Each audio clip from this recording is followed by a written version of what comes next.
Selangor, being the most technologically advanced and diversified state, has managed to record an increase in manufacturing projects, and this amid the worldwide economic slowdown.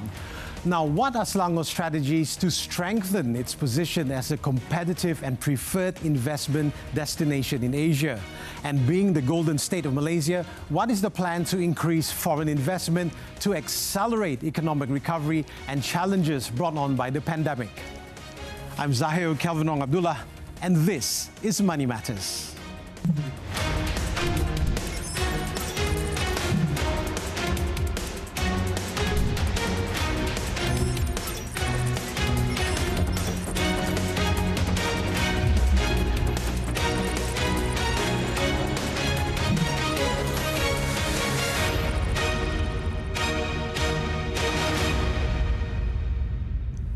Good evening and welcome to Money Matters. The golden state of the nation, Selangor, aims to strengthen its position as a preferred investment destination in Asia. The Selangor International Business Summit is one event which is in line with the government's plan to increase foreign investment. To speak with us on this, we have in the studio right now Selangor's Executive Councillor for Industry and Trade, Datuk Teng Chang Khim. Datuk, welcome again to Money Matters. Thank you for having me, Kevin. It's a pleasure having you with us. The last time we spoke was about a year ago when we were coming out of the pandemic. And of course, you were talking about issues which was related to enhancing the investment in Selangor. So since then, since September last year, have all these plans been in place into what you have achieved? Yeah, initially we have a few plans. Firstly, we have the Industrial Master Plan. And from there, we develop into a few action plans, including the Aero Action Plan, the Bio Action Plan, the Halal Action Plan. And then we have set up 4 councils, including the Bio Councils, the Aero Councils, the Digital Economy Council, and then the latest was Rail Council. So these are the action plans for which we rely on. Then after that, we think that is on the plan itself is not enough. So especially in view of the pandemic, and a year ago, and I told you that we were planning for something bigger and very much bigger. And now eventually we come out, and that was about 2 months ago when our Menteri Besar has announced the first Selangor plan. And that is a very special plan. With that plan, we have we'll roll out the plan for 5 years with various initiatives and projects, and consists of existing project that has been identified and will be driven by the private sectors. So these are the main things that we have in mind now. And what we are going to do after this is to plan out how to roll out all this plan. Right. So you mentioned identifying the private sector. Which are the strong sectors from the private sector that you all are focusing on? We are looking at the projects. It's project-based. For example, we have 3 main projects now in 3 different areas. Firstly is the Integrated Development Region in South Selangor, IDRIS. The second one is Sabak Benam Development Area, we call it SABDA. And the other one is ZME STG, which is more on the maritime development. So these projects are area-based. We base on different region areas. And for that, for example, in Idris, which covers 2 districts, Kuala Langat and Sepang, the total area identified so far is 40,000 acres altogether. Consists of various projects, including setting up Selangor Business Capital, the Selangor Aero Park, the Smart Industrial Park, and then we have, for tourism, for the tourist resort, we have Sepang Gold Coast Global Village. And these are the main projects that we identify. And more importantly, we are going to create a special economic zone in Carey Island. So altogether, imagine we have 40,000 acres of land to be developed, and we estimate the total GDP or GDP will be 1 trillion ringgit. And this is only for Idris, in the Integrated Development Region in South Selangor. So SABDA, we are looking at 5 sectors, which are all agro-technology related. and that will bring about 240 million of revenue annually. And on the maritime zone, we are looking at development along the Klang River to the estuary and the surrounding island. And that one will be, can perhaps generate a total of 2.2 billion ringgit of investment.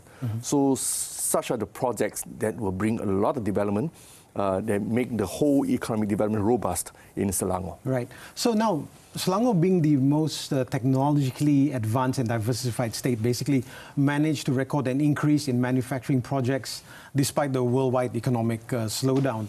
What are Selangor's strategies to strengthen its position as a competitive and preferred investment destination, let's just say in Asia? I think a lot to do is our planning.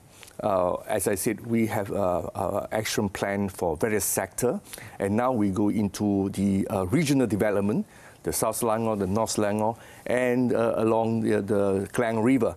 This is a strategy that we have planned. And to promote ourselves, then we need to have activities, a lot of activities to promote Selangor. And some activities, one prominent one will be the Selangor International Business Summit. And these are all important to promote Selangor, all the features that we have, all the strength that we have. For example, not many people know that the Port Klang in Selangor is the 12th busiest port in the world and the second largest seaport in Southeast Asia. Not many people know that KLIA is actually the third largest airport in ASEAN countries. And also we have, in Selangor itself, we have 160 higher educational institutions that produce 40,000 graduates every year. And we have the highest number of skilled workers in this region. And this is one of the strength that we have. But the world outside ASEAN may not know about it. Right. So we need to do that kind of promotion, bring into the world knowledge that this is the things that we have. Right. So you mentioned just now about the pandemic, so obviously that's affected the sectors too. Now, the pandemic has accelerated the growth of the digital economy and logistics services. So for Selangor, what is the state looking at? What are the potentials in areas like digital and logistics investment? Actually, these two areas, these two sectors are the new sectors that we are looking at. And the federal government has also come up with some plan.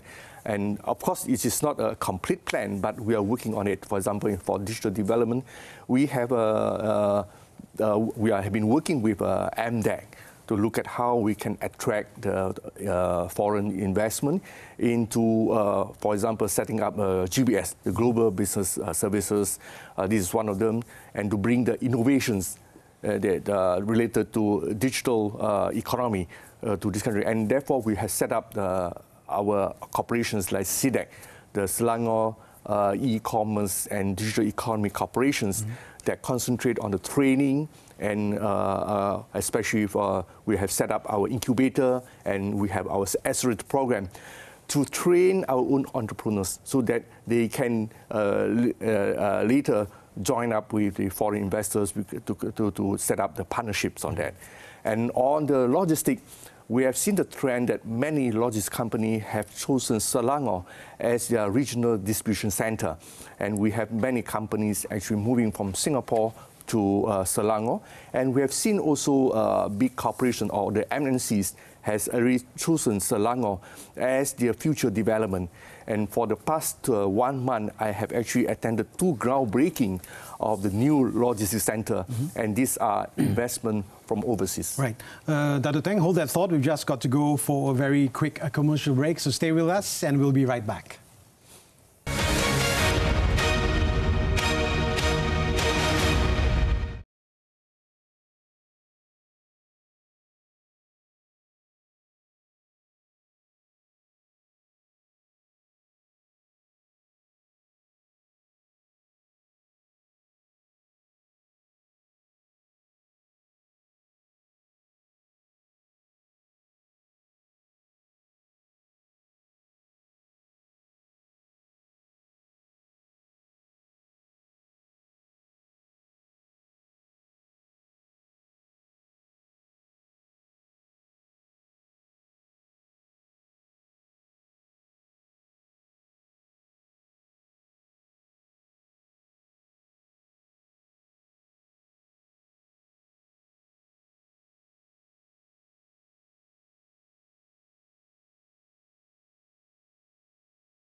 Welcome back. Today we're speaking with Selangor's Executive Councillor for Industry and Trade, Datuk Teng Chang Khim. Now, Datuk, can I continue by asking you regarding the Managed Industrial Park, MIP? So last year, the Selangor government introduced this guidelines, basically. So what's the feedback from industry players? The feedback was tremendously good. And in fact, we have already one company about to submit their development order under this MIP, which is what we call, they name it as their Smart Industrial Park, for which some of the features are very important. We actually put into our Selangor guidelines, the Selangor planning guidelines. For example, the MIP must be gated guarded. They must have, the fiber optic standards. They must have centralized waste management and so on. So we set a very high standard for them to attain the status of MIP. Once they attain this status, then they will be enjoying some incentive from the government. For example, our deferred premium scheme, and of course also some reductions on the assessment rate. So these are the incentives provided by the state, apart from the incentive provided by the federal government through MIDA. Right. Okay. Now, moving on to that, in Rancangan Selangor Pertama, RS1, there are 3 specific regional development plans to be developed in the next 5 years, including Integrated Development Region in South Selangor, or IDRIS. Perhaps you can tell us the incentives that are involved here. Yeah, we have a special scheme for the incentive, especially for IDRIS, as I mentioned, and this is quite similar to the incentive provided for the MIP, where I mentioned about the deferred premium scheme. This is something very new to this country. For the first time, the state government has provided incentive in the form of deferred payment of premium. As it is now, all the developers who wish to develop their land, for example, firstly, they have to convert the land from agriculture to industrial land. For that, they have to pay the premium upfront. That can come out to a few 100 million ringgit. So what we have done is that we allow them to defer until the point when they sell it to the purchaser. And in fact, the purchaser will directly pay to the government. In that sense, we save a few 100 millions of holding costs for the developers. And this defer premium scheme can go up to 5 years. And thereafter, we will give also special reduction in assessment for another 5 years if their premises or the buildings are vacant, and if they couldn't find any tenants or purchasers. And then we will also offer reductions in terms of the license fee. So these are incentives provided by the state for the first time in this country. I believe this is very attractive. From the response we receive from the industry, it is very encouraging. Right. So with all these incentives that the state government has put in place, was it through dialogue with the investors or what have you with regards to this? We have frequent dialogues with the associations, the chambers of commerce, and we have also get them to involve in some of the activities, including our Selangor International Business Summit and all other expos that we organize. So frequent engagement in dialogue to understand the needs of the industry to us is part of a job, is part of a responsibility so that we can come up with plan and with a proper program to suit the needs of the industry. Right. So talking about the Selangor International Business Summit, last year you had 850 booths, if I'm not mistaken. 20% are from foreign investors. Now, what about this year? What is the plan to increase foreign investment to accelerate economic recovery and challenges brought on by again, with regard to the pandemic? How are you looking at the Selangor International Business Summit? Yeah, I think I talk about it from year 2000. In year 2000, that is the year when we have our restriction of movement, and we have to stop the physical event, and we have it online. Of course, online, a lot of restrictions and constraints. Then last year, 2021, we have a hybrid one, so partly physical and partly online. And that for the physical event, we have about 400 over booths. And of course, for the online, we have another probably similar amount. But that is a hybrid program. This year, we have achieved total number, our target of 850 booths. These are all physical, and there is no online program this year. So looking at these figures, this is a record that we set. And in terms of the transaction value, we have actually achieved an amount of 240 million sometime in 2019. And now, of course, we cannot achieve a high number in 2021 and 2020. And this year, we have actually set up the target, also the highest that we have so far set, which is 350 million ringgit. If we can achieve that, that is actually a really great achievement for us. That will be indications that this platform has become more and more important for the investors to come into this region. As we said, Selangor is a gateway to ASEAN. And this Selangor is also a gateway for ASEAN to the world.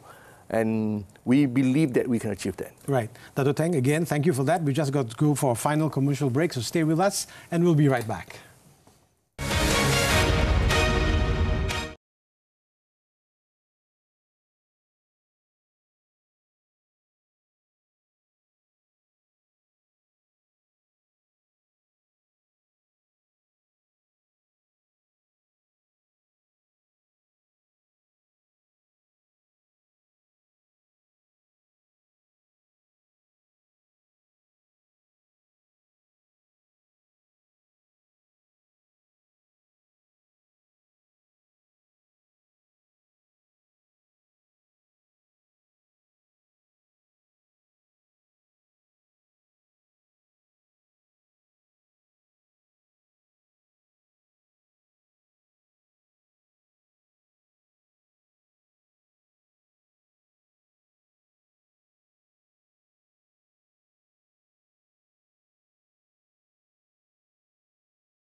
Thank you for staying with us on Money Matters. Now, Datuk, your overall aspirations for Spark 2022 and the Selangor International Business Summit this year? Yeah, I think Spark has grown to be a very important event. This is probably the only expo on the industrial park, and I see that it will continue to grow.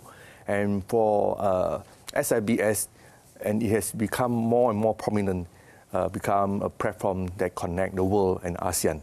And I believe in the coming years, it will become the event in ASEAN for anyone who wants to invest in ASEAN to attend. Right. Okay, now, let's look at something slightly different here. We are seeing huge movements of the ringgit, obviously, which has weakened by 8.7% against the US dollar since the beginning of 2022. Now, with your portfolio being industry and trade, what is your opinion allowing the ringgit to stay floated based on market demand? Because is a weak ringgit good for investment to come in for Selangor? A lot of people say it's good to attract investment, but the problem is it causes a financial burden to our local manufacturers if they are importing the raw materials from outside. So I would say that what we need is the stability of the currencies rather than in the weak currencies. And that is very important. But for what we have seen now is that our ringgit has become weaker and weaker in such a short span of time. And that is worrying. Right. But how do you think it will affect investment coming into Selangor? It looks like it will attract more, but from the economic perspective, it may not be good because the present manufacturers are suffering because of the high costs. Right, right. Now, look at Malaysia's inflation rate as well. I mean, it has risen to 4.7% in August from 4.4% in July. Now, should we be concerned about this figure, even though it's the world's lowest? Yes, we should be concerned about it because the burden on the daily life for the ordinary people. These are the things that really cause a lot of worry. And I believe that we have to do something to address these issues, the inflations. And from what I've seen is that the solutions provided by the government is still lacking the impact on the real issues in tackling the increase of this inflation rate. So something very concrete has to be done to address the issues. Right. Final question before we go. With the budget coming up, Datuk, in your capacity as Exco for Trade and Industry, what's your budget wish list? I would think that, to reduce the tax, that's important because that will reduce the cost and further reduce the inflation rate. I think that is something that is it could cause the whole chain effect. From the government side, I think we have to do something very with high impact. I think tax cut is important, is imperative.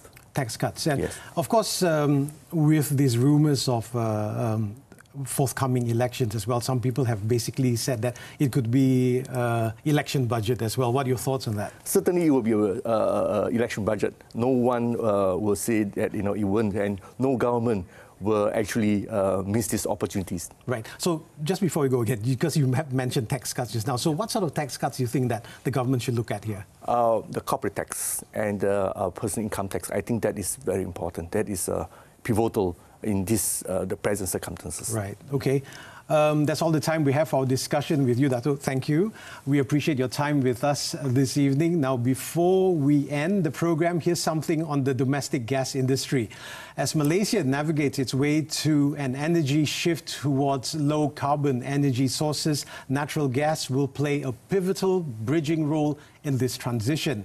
In line with this, Continental Tire Alostar Malaysia Sdn Berhad said the company strives to be the most progressive tire manufacturer in terms of environmental and social responsibility by operating with energy efficiency and by developing products that help reduce CO2 emissions. Continental, as a world leader and among top 5 automotive supplier, we strive one of our goals, creating value for a better tomorrow by making mobility safer, smarter and sustainable. When we speak about sustainability, first thing came out in our mind is about how the carbon emission impact to our environment. Back in 2020, Continental Group has adopted a very comprehensive sustainability roadmap for vehicle industry.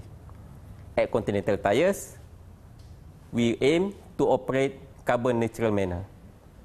By 2025, we aim to phase out coal and heavy fuel in our tires production.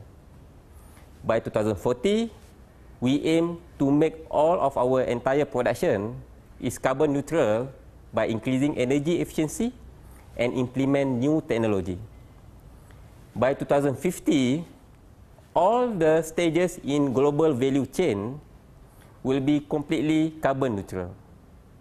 Therefore, Continental seeks value and innovation from our suppliers to find new material and new technologies towards sustainability. As part of its latest customer-centric solution to facilitate the growth of cleaner energy use, Continental Alostar Malaysia Sdn Berhad has partnered with Petronas on the delivery of liquefied natural gas (LNG) to the company's manufacturing plant. the partnership with Petronas at our location in Alostar, Kedah came to life of our effort to find an alternative energy source to replace medium fuel oil in our operation. In conclusion, for Continental to achieve 100% carbon neutral in our location in Alostar, LNG is the first step towards that goal. The project with Petronas was successfully concluded in 2020. He also noted that the transition to natural gas has amplified the positive impacts on the environment. This new alternative energy source, LNG, has very clear benefit towards the environment by reducing 28% carbon emission footprint, which is from 0.28 kilogram per kilowatt hour when we use medium fuel oil, and it will reduce to 0.20 kilogram per kilowatt hour when we switch to natural gas. And in addition, it also improves of our energy efficiency by 5% and ultimately positive impact to overall manufacturing costs. For the past half an hour, you've been with us on Money Matters. Thanks for joining us today, and thank you again, Datuk Teng Chang Khim, Selangor's Executive Councillor for Industry and Trade. We'll be back next Saturday with Money Insights That Matter of the 2023 budget, which will be tabled a day earlier, and that's on Friday, October the 7th. Till then, I'm Zahir Kevlong Abdullah. Stay safe.